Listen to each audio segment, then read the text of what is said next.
Hi, my name is Sarah Cleveland, and I am doing my social justice project on murdered and missing Indigenous women, the story of genocide, trust relations, educating, and opportunity. The American Indian Movement, or AIM, National Anthem song represents Native voices raising up. Today, my voice is raising up for the murdered and missing Indigenous women and girls. This is my presentation to best represent their story of genocide, broken trust relations with the United States government, creating awareness and recognition of MMIW, and opportunity for change. Some topics I will be covering will be describing what is #MMIW, high-level overview of the identity and the connection reservations, why Natives still live on reservations, historical timeline of events, U.S. government actions to assimilate and control, kill the Indian, save the man, loophole within resources and jurisdictions between tribal, state, and federal that lead to MMIW and VAWA. What is systemic racism? Evidence, data, and facts relating to MMIW. Closing statement followed by AIM, American Indian Movement, National Anthem. Missing and Murdered Indigenous Women is a movement to bring awareness of the disappearance and murders of the Native American women and girls throughout the United States and Canada. My theme is aligned with Indigenous oral tradition to the best of my capabilities. This quote, "The truth about stories is, that's all we are," by Thomas King. Systemic racism is how governmental policies are enacted to control people of color through repressing, oppressing, and suppressing policies. This directly correlates with developing a greater sense of superiority of non-colored community over the colored and reinforces these actions as acceptable forms of behaviors. King states, "Perhaps we shouldn't be displeased with the environmental ethics we have, or the business ethics, or the political ethics, or any of the myriad of other codes or conducts suggested by our actions. After all, we've created them. We've created the stories that allow them to exist and flourish. They didn't come out of nowhere. They didn't arrive from another planet. Only through awareness, recognition, and change in our social behaviors will there be a change within the United States." Western colonization was greatly influenced by both Roman manifest destiny and international European law doctrine of discovery. At the direction of God himself, justified seizure of land, reinforcing Christian religion, legal justification of jurisdiction, and invoked violence as acceptable in the form of white supremacy. Prior to the effects of colonization, this diagram shows connection of the indigenous people were, and that connection to their homeland secured their identity. What does systemic racism look like? Well, here is a timeline of events that provides an image of laws and policies intended to destroy the indigenous identity over many generations. Also may be interpreted as Federal Indian Law 101, but we are only going to touch on significant laws pertaining to MMIW.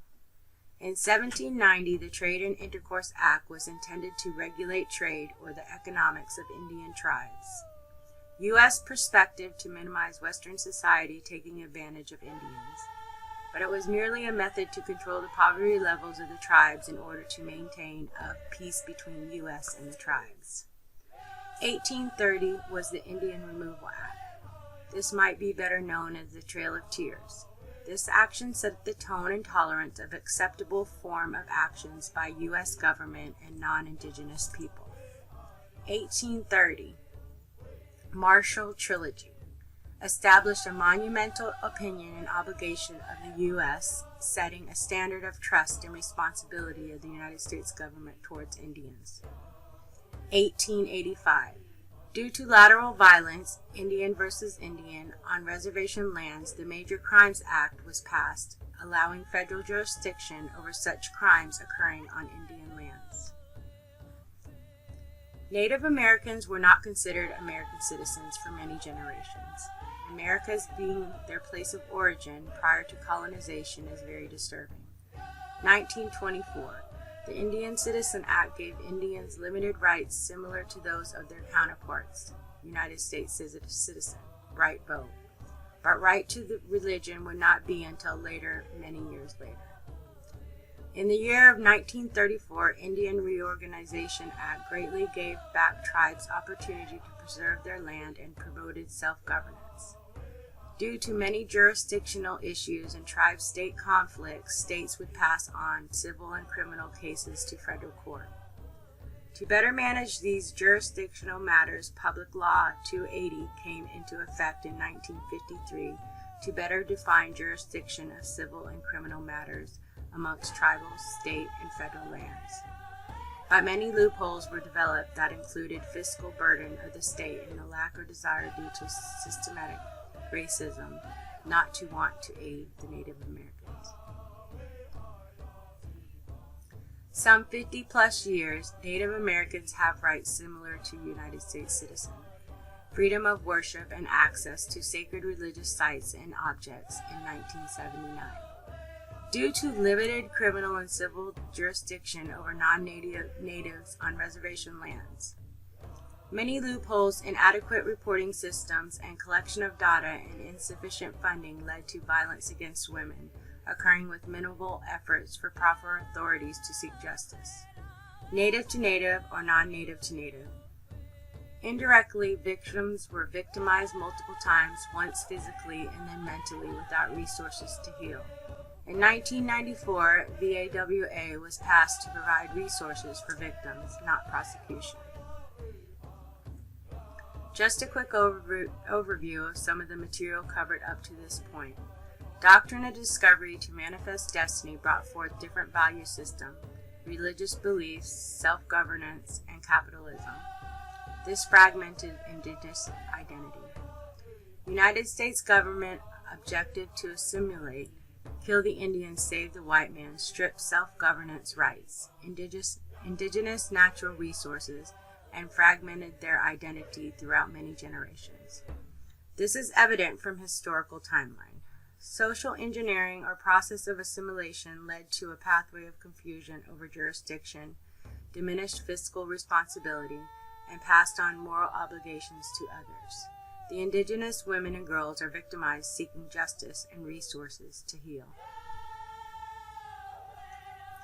A 2016 National Institute of Justice report reported that 1.5 million American Indian and Alaska Native women experienced murder rates 10 times the national average. Additionally, an independent report found at least 5,712 cases of MMIW were reported in 2016. In reality, these numbers are much larger because Indigenous women are often unrepresented in national and local data. A lack of comprehensive data to quantify the number of missing and murdered women in Indian country is just one factor contributing to this crisis. Other factors that make the problem worse in this situation are extreme jurisdictional challenges in our criminal justice system, leading to confusion, delays, and lack of prosecution and inadequate resources for tribal justice systems. I would like to share with you all just a few of the heartbreaking cases that have brought new attention to this situation in Indian country and that highlight some of the failures of our current system. Misty Upham, a member of the Blackfoot Nation who went missing on October 5, 2014, the local police department in Auburn, Washington, not only failed to assign a detective to the case until October 7th, but failed to commence a search for Misty altogether. Misty's body was found on October 16, over a week after a disappearance, but was not reported because of the law enforcement, but because of the search party organized by Misty Upham's family. Henny Scott, 14 years old, from northern Cheyenne, was discovered 3 weeks after she spoke to her mother on December 7, 2018. The Bureau of Indian Affairs did not enter her into the database until December 13th, and the Montana Department of Justice did not issue a missing and endangered person advisory for Henny Scott until December 26th. Her body was discovered on December 28th after a search party composed mostly of volunteers began searching for her. Ashley Loring Heavy Runner was last seen in June 2017 on the Blackfeet Reservation in Montana. Her family and friends spent a year searching for her on their own. In February, 9 months after Ashley went missing, the Federal Bureau of Investigations finally joined the search. To this day, even with help of the FBI, Ashley remains missing. In 2013, Mackenzie Howard, a 13-year-old villager from Cake, Alaska, went missing after a memorial ceremony.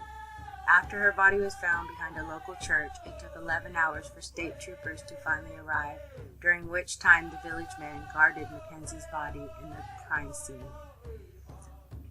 In 2016, Ashley Mike, an 11-year-old Navajo girl, was found dead after being tricked into accepting a ride home from a stranger while playing after school on the Navajo reservation. Because of jurisdictional issues, an official Amber Alert for Ashlyn was not issued until 12 hours after her disappearance. In 2017, Savannah Graywind, a 22-year-old member of Spirit Lake Tribe, went missing in Fargo, North Dakota. Savannah was 8 months pregnant. Her brutal attack and murder were perpetrated by a neighbor, and her body was found 8 days later by a kayaker near the Red River north of Fargo. These are just some of the stories of the missing and murdered Indigenous women and girls to truly identify the scope of this problem. Facts about MMIW. More than 4 in 5 American Indian and Alaska Native women, 84.3%, have experienced violence in their lifetime. 56.1% have experienced sexual violence. 55.5% have experienced physical violence by an intimate partner. 48.4% have experienced stalking. 66.4% have experienced psychological aggression by intimate partner. Homicide is the third leading cause of death among 10 to 24 years of age American Indian Alaska Native women. Homicide is the fifth leading cause of death for American Indian Alaska Native women between 25 and 34 years of age. Urban Health Institute data. 5,712 cases of MMIW were reported in 2016. Only 116 were logged in the Department of Justice database. Urban Institute collected data in 71 cities across 29 states. 506 were unidentified, 128 were missing person cases, 280 were murder cases, and 98 had unknown status. The youngest victim was a baby less than 1 year old. The oldest victim was an elder who was 83 years old. 3 of the victims were pregnant, and there were 96 cases where domestic violence, sexual assault, police brutality, and lack of safety for sex workers. Despite how high these statistics seem, they cover only a small percentage of all the Native women who are victims of violence every year. The highest rate of murders and missing people reports occurred in western states with the highest populations of Native American people. These include New Mexico, Washington State, Arizona, Montana, California, and Alaska. If we change the stories we live by, quite possibly we change our lives. Thomas King. 2019, the Not Invisible Act was put before the Senate. It outlined the incredibly high rate of violence within the American Indian communities, statistics about poverty, unemployment, and homelessness, and the truth about MMIW, human trafficking, and other criminal issues. The goal of the act was to improve how government agencies identified Indigenous crime and reported it accurately. In 2018, another bill was passed and became Savannah's Act. This specifically focused on missing and murdered Indigenous women, the underreporting of these crimes, and pushed for additional coordination of law enforcement agencies to both record data appropriately and attempt to solve the crimes. Although it struggled due to funding issues, it was eventually adopted and put into place. The name of the act comes from a woman named Savannah LaFontaine Graywind, who was kidnapped and murdered in North Dakota in 2017. She was pregnant at the time. Not specifically focused on missing and murdered Indigenous women, the 2013 Violence Against Women Act also includes a provision specifically geared towards Native American women, children, and elders. While it reaffirms the fact that the tribe's jurisdiction over these crimes, it also pushes for additional measures to take them seriously. After all, women go missing and are murdered often as an end result of other types of violence that escalates. With the complexity of the issue and its association with the incorrect action of law enforcement agencies and government entities, it can be difficult to figure out how you can do anything to minimize these series of problems. Several efforts have been taken in the past few years and continue to be organized to show solidarity, give support, and fight against injustices that put Indigenous women at risk every day. Conclusion. Indigenous people struggle with an epidemic of MMIW. What little statistics exist shows an unfortunate uptick in the rates of murder and other types of violence. With roots and attitudes and practices that stretch far back through history, it is not an easy problem to combat. However, with a fervent desire to help and effort and funding, there exists a very strong hope that the accurate statistics show a downward trend in the numbers of missing and murdered Indigenous women. Closing Thomas King quote, "It's yours, do with it what you will, cry over it, get angry, forget it.